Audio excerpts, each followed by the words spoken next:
Hey guys, and welcome back to the third episode of Hello C++. So अब तक हम देख चुके हैं कि C++ का syntax क्या होता है, what are the different data types we use in C++ like int, long, float, double.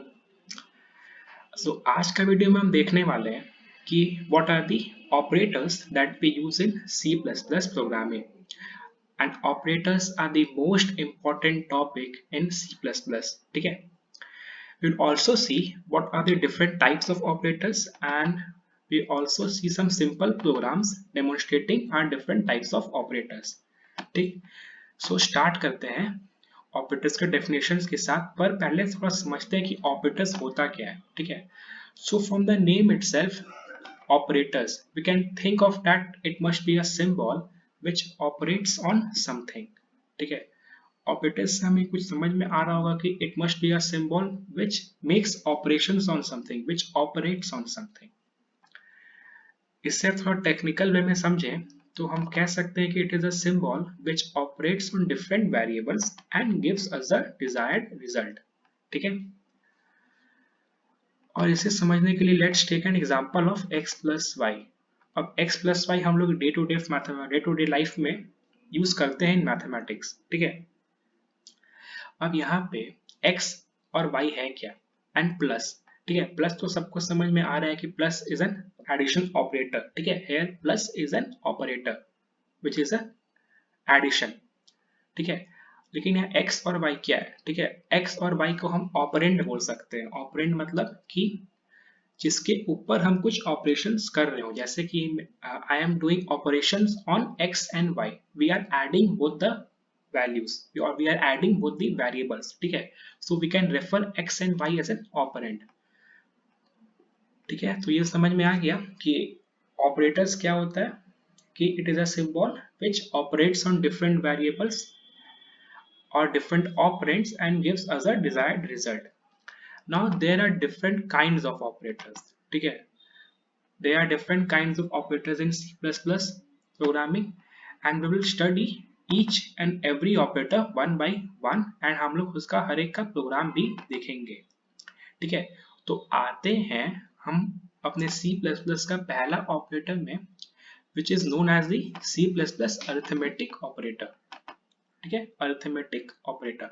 Now arithmetic operators मतलब कि arithmetic calculation we generally do in mathematics like plus, minus, subtract, divide, addition. Okay, so programming में ही जब हमें कुछ इस तरह का ऑपरेशंस करना होता है, we use arithmetic operator. But in C++, arithmetic operators are further divided into two categories. First category is binary operator and second one is unary. ठीक है, तो पहले समझते हैं बाइनरी ऑपरेटर्स. अब बाइनरी मतलब टू. ठीक है, so which means that binary operators are the operator which operates on two operands. मतलब कि जैसे कि plus, we are adding two variable. Subtract, we are subtracting two variables. Division, we are dividing two variables, or we are operating division operator on two operands. ये समझ में आ गया कि binary operators क्या है. अब थोड़ा सा इस प्लस को सबको पता होगा कि प्लस क्या होता है, एडिशन. माइनस क्या होता है, subtraction. Now what is this slash. ठीक है, in programming we use slash as an division operator. ठीक, but what is the significance of this particular division operator. It gives us the value of quotient. इसका मतलब कि अगर मैं x by y करूंगा, ठीक है, तो मुझे जो वैल्यू रिटर्न होगा कंपाइलर से, वो वैल्यू होगा क्वोशिएंट का. Whenever we divide, we get two values. Okay, that quotient and remainder. We have studied this in mathematics. This is a basic maths. मतलब कि अगर मैं कोई दो वैल्यू को डिवाइड करूंगा तो मुझे क्वोशिएंट मिलेगा, रिमाइंडर मिलेगा. ओके, सो वही चीज अगर मैं प्रोग्रामिंग में करूंगा, and if I use slash operator, I will get the value as a quotient. Okay, and whenever I will use this modulo operator, okay, this is a percent sign, but in programming languages we refer this as a modulo operator. It gives us the value of remainder. अब ये समझ में आ गया basic operators क्या होता है, plus, subtract, division, modulo operator. ये समझ में आ गया. अब समझते हैं यूनरी ऑपरेटर्स के बारे में. अब थोड़ा सा ये एक नया मतलब टॉपिक लग रहा होगा हमें, unary operators. Now what is this unary operators.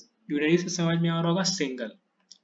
Whenever we have a single operand and we operate on that particular single operand, that operator is known as a unary operators. अब unary operators भी दो तरह का होता है. Unary operators also is divided into two categories. First is an increment, second one is decrement. Now increment and decrement दोनों में difference क्या है? बेसिक सा डिफरेंस है. इंक्रीमेंट मतलब इंक्रीज, डिक्रीमेंट मतलब decrease. Okay, and increment is further divided into two types of operator known as pre-increment operator and post-increment operator. अब pre-increment operator को हम लोग जनरली लिखेंगे इस तरह से, ठीक है, here plus. Now what is this plus? Plus means addition, ठीक है. Now whenever we will use pre-increment operator, we will use to symbols, ठीक है. अगर हमें यहाँ प्लस करना हो, एडिशन करना हो, तो मैं दो सिंबल यूज करूंगा, प्लस प्लस दो बार यूज करूंगा, ठीक है. सो प्री इंक्रीमेंट में क्या होता है कि अगर मैं ऑपरेंड या वेरिएबल के पहले अगर उस पर्टिकुलर सिंबल को यूज कर रहा हूं तो वो हो जाएगा प्री इंक्रीमेंट. एंड अगर मैं उस पर्टिकुलर वेरिएबल या ऑपरेंड के बाद यूज कर रहा हूं then it will become a post increment operator. Here दोनों में डिफरेंस है, ठीक है. अब दोनों में डिफरेंस तो हो गई. अगर मैं सिंबल इधर यूज कर रहा हूँ, उधर यूज करो, डिफरेंस होना चाहिए. डिफरेंस है भी. अब डिफरेंस समझते ये है कि है value of P increases by 1. हाँ, एक और चीज है कि हमेशा जब भी मैं यूनरी ऑपरेटर्स यूज करूंगा, चाहे वो प्री इंक्रीमेंट हो, पोस्ट इंक्रीमेंट हो, हमेशा मेरा वैल्यू एक से इंक्रीज होगा, ठीक है. अगर मैं डिक्रीमेंट यूज करूंगा जैसे कि प्री डिक्रीमेंट, पोस्ट डिक्रीमेंट, तो वैल्यू मेरा 1 से डिक्रीज होगा, ठीक है. ओनली बाय 1, हमेशा 1 से ही होता है. सो प्री इंक्रीमेंट का समझते हैं कि है value of p increases by 1 and it returns और प्रिंट्स न्यू वैल्यू, ठीक है. अगर हम let's say p is equal to 8, so अगर मैं प्री इंक्रीमेंट यूज करूंगा तो मेरा वैल्यू हो जाएगा 9, इंक्रीमेंट हुआ and it return the new value. मतलब उस पर्टिकुलर कोड लाइन में, उस पर्टिकुलर एग्जीक्यूटेबल लाइन में मेरा वो रिटर्न करेगा new value. But in post increment what will happen? The value will increase, no doubt the value will increase, but after executing that particular line. मतलब इसका मतलब कि अगर मेरा p का वैल्यू 8 है, it will increase by 1, no doubt, but it will not reflect the new value in that particular executable line. मतलब कि अगर जो particular line में मैंने post increment का वैल्यू यूज किया है p plus plus and p is 8, the value of p will increase. The value of p will increase. The 8 will be increased to 9. The 9 will be stored in the memory of compiler, but that 9 will not reflect on that particular line. ये अगर अभी समझ में नहीं आ रहा तो कोई बात नहीं, जब प्रोग्रामिंग करेंगे तो तब तो समझ में आ ही जाएगा, ठीक है. सो वही चीज मैंने यहाँ लिखा है फिर से कि अगर मैं यहाँ 8 प्लस प्लस, ठीक है, for simplicity I have not used a variable, I have used a number 8 plus plus. अगर मैं प्लस प्लस करूंगा तो इट विल इंक्रीज बाय 1, ठीक है. It will go increase to 9. अब यहाँ पे मैंने यहाँ कौन सा ऑपरेटर है? Post increment. एंड यहाँ पे मेरा कौन सा है?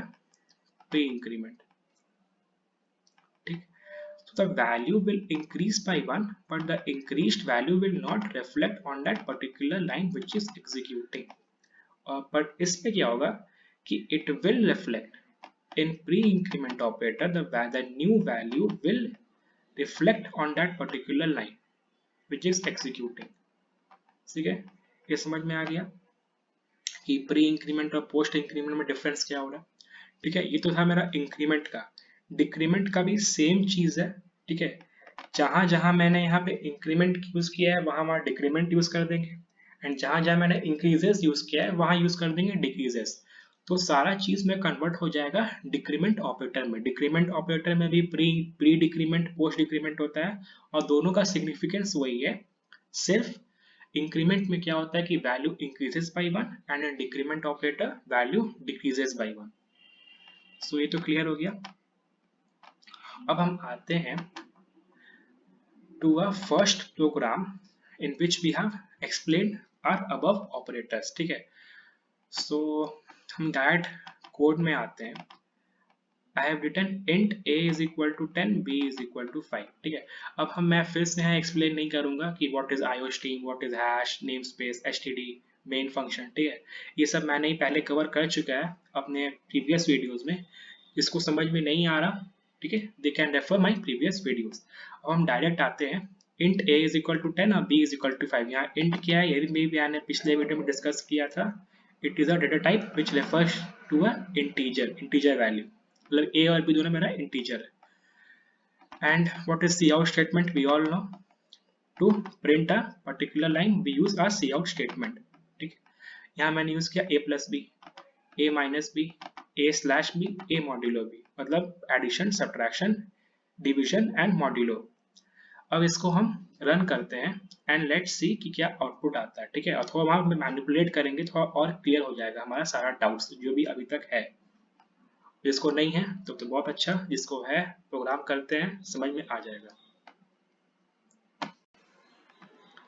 सो स्टार्ट करते हैं अपना प्रैक्टिकल के साथ। ठीक है, तो मैंने यहाँ header files and main function लिख चुका है। अब डायरेक्ट लिखते हैं अपने मेन कोड को। ठीक है, let's take a variable as a is equal to 10 and b is equal to 5। अब हम प्रिंट करेंगे जल्दी से कि sum of a and b is। ठीक है, तो मेरा आउटपुट क्या आएगा ये आप सब सोच सकते हैं। पहले डिफरेंस क्या हो सकता है, difference of a and b is a minus B. ठीक है, सी आउट करते हैं। अब हम देखते हैं क्वेश्चन के वैल्यू को। Question of A divided by B क्या हो जाएगा मेरा, वो भी देखेंगे। And cout reminder of A divided by B.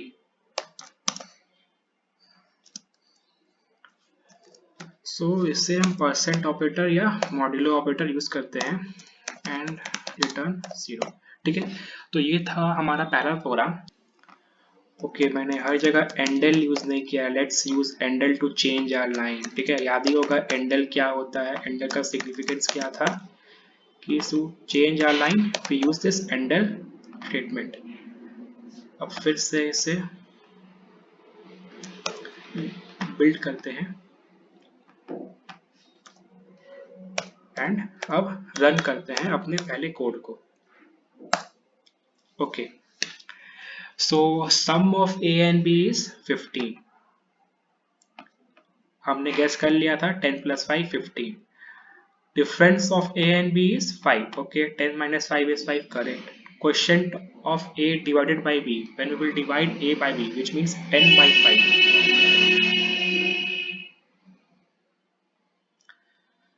Okay, तो हमारा आउटपुट आ चुका है एंड लेट्स सी कि क्या क्या आउटपुट आया है। We have printed sum of a and b is a plus b, which means a plus b is 15, correct। Difference of a and b is 5। Okay, 10 minus 5 is 5। ठीक है, question of a divided by b, मतलब कि when we will divide a by b, which means 10 by 5, what will be the question? Obviously 2। and remainder of a divided by b, 10 by 5 का reminder क्या होता है, 0। So basic idea लग गया कि simple basic operators कैसे use करते हैं, प्लस, सब्ट्रैक्ट, डिवीजन, मॉड्यूलो। ठीक है, ये क्लियर हो गया। अब थोड़ा सा देखते हैं कि यूनरी ऑपरेटर्स को, इंक्रीमेंट एंड डिक्रीमेंट ऑपरेटर्स थोड़ा सा समझते हैं। सो ये है हमारा कोड इंक्रीमेंट और डिक्रीमेंट का, मतलब कि यूनरी ऑपरेटर्स। ठीक है, यहाँ भी मैंने a is equal to 10 and b is equal to 5 लिया है। अब जल्दी से इसे रन कर देते हैं। ठीक है, एंड लेट्स सी कि क्या आउटपुट आता है। प्रीवियस आउटपुट को क्लियर कर देते हैं एंड अब देखते हैं हर एक लाइन का आउटपुट क्या क्या आता है। ठीक है, हर एक ऑपरेटर्स, एक pre increment and post increment, इससे हमारा जितना भी डाउट्स है वो क्लियर हो जाएगा। सो रन करते हैं। ठीक, अब मैं इंटर मारता हूँ। Now I have written pre increment of A. यहाँ पे मैंने प्री इंक्रीमेंट ऑपरेटर यूज किया है ए पे, which is plus plus. Plus plus means increases by 1। So what we are getting as an output 11। ठीक है, मतलब कि मैं अगर 10 में 1 इंक्रीज कर दूंगा, प्री इंक्रीमेंट है। प्री इंक्रीमेंट मतलब क्या था कि इस पर्टिकुलर लाइन में, इस पर्टिकुलर एग्जीक्यूटेबल लाइन में मेरा रिफ्लेक्ट करेगा, एंड जो कि रिफ्लेक्ट हुआ इंक्रीमेंट होने के बाद I am getting a new output. ठीक है, अब मेरा मेमोरी में स्टोर हो गया है ए का वैल्यू 11। अब मेरा new value of A is 11। ठीक है, now we will use post increment on A. अब ए का वैल्यू याद रखना 11 था, अब हम इसे पोस्ट इंक्रीमेंट करेंगे, which means A plus plus. अब ए प्लस प्लस करने पर भी मेरा वैल्यू इंक्रीज हो रहा। ठीक है, लेकिन लेकिन we can see that इस particular executable line में वो new value reflect नहीं हुआ। I am still getting an output as 11। यहाँ पे मेरा value increase हुआ, but I am still getting an output as 11। So अब समझ में आया कि प्री इंक्रीमेंट और पोस्ट इंक्रीमेंट में डिफरेंस क्या है, किस एग्जीक्यूटेबल लाइन में रिफ्लेक्ट होता है एंड किस में नहीं होता है। प्री इंक्रीमेंट में होता है एंड पोस्ट इंक्रीमेंट में नहीं होता है। And same when I will print a again after post increment, मतलब कि मेरा वैल्यू अब 11 से 12 हो चुका है यहाँ पे। अब मैं इसे प्रिंट करूंगा क्योंकि ये नेक्स्ट लाइन है, नेक्स्ट लाइन है तो मेरे को नया आउटपुट दिखेगा, मतलब कि 12। ठीक है, ये समझ में आ गया। अब वैसे ही डिक्रीमेंट है, decrement of b। I have used b is equal to 5। अब प्री डिक्रीमेंट मतलब कि मैं पहले ही डिक्रीज कर दूंगा एंड फिर रिटर्न करूंगा न्यू वैल्यू को, एंड वही हुआ। I have used 5 as an original value of b. When I pre-decremented it, I get an output as 4. ठीक. Now the value of b is 4 in my compiler memory. अब मैं इसे फिर post decrement करूंगा. Just like when I have post incremented of a, I will do post decrement of b. ठीक है, मैं यहाँ b का वैल्यू चेंज करूंगा, b माइनस माइनस, बट यहाँ पे रिफ्लेक्ट नहीं होगा इस पर्टिकुलर एग्जीक्यूटेबल लाइन में, and I can see that post decrement of b is still 4। ठीक है, मतलब यहाँ वैल्यू चेंज हो रहा है मेरा 3, but I still get an output as 4। and again when I will print b in my next line, I will get my new output which is 3। so अब clear हुआ पोस्ट इंक्रीमेंट और pre increment. I hope कि clear हो गया होगा। So next video में हम लोग देखेंगे new operators, assignment operators, relational operators and कुछ उसका प्रोग्राम्स करेंगे।